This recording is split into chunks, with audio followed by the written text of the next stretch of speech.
So a number of people in the chat are again going to the offensive coordinator and defensive coordinator spots and looking for prediction. People love predictions. If there's one thing I've discovered going way, way back is that the conversation for a lot of people is not enough. They want to say, who is that person going to be? Who's going to win that game? Who's going to be number one in 2022?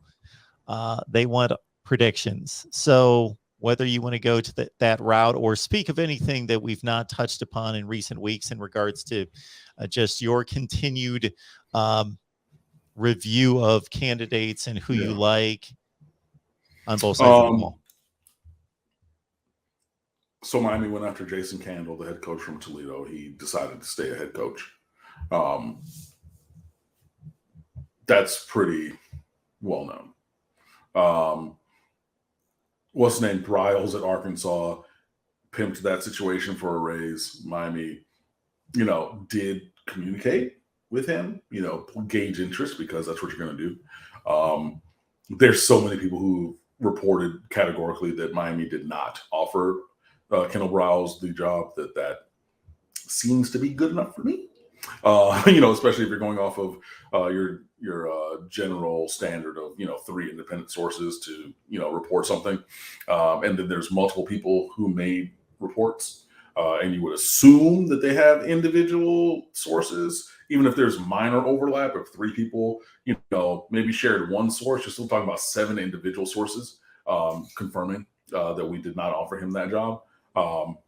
And he was going back and forth with Mike Ryan from the Dan Le Batard show. And then Mike Ryan was like, so we can do whatever you want to do. And if you want to continue to call me a liar, I can put your business in the street.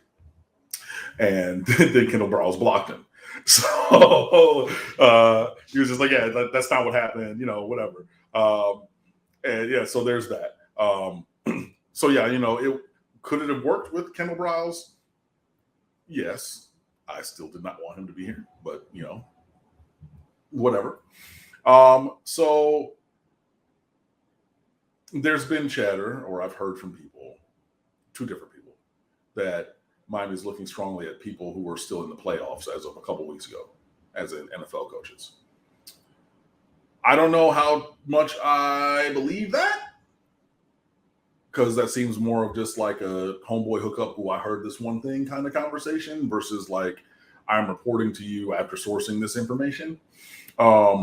But it's from people who are associated with journalism. So that's why I feel comfortable at least to share that they told me that. I'm not reporting that.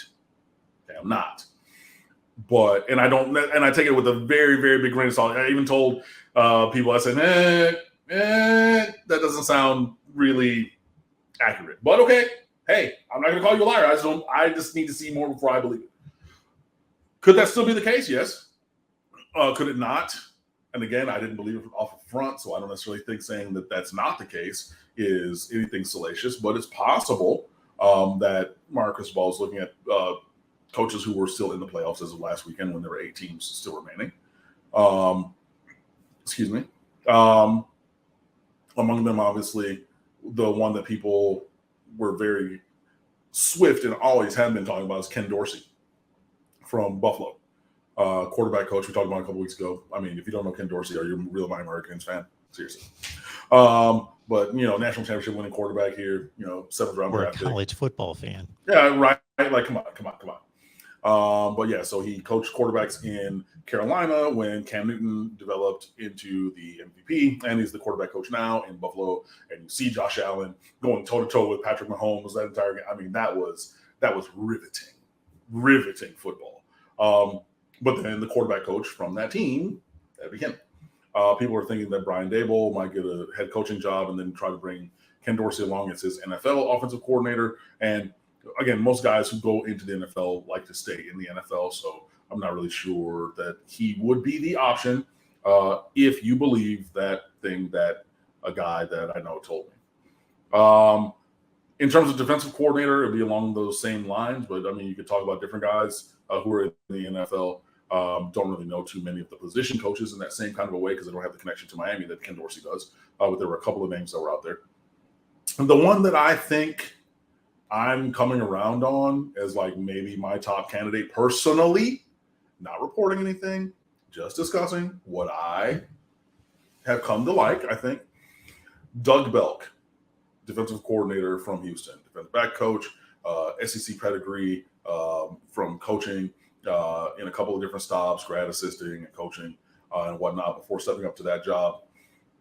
I'm getting on board with that. I'm really getting on board with that, especially with Travaris Robinson leaving and going to Alabama.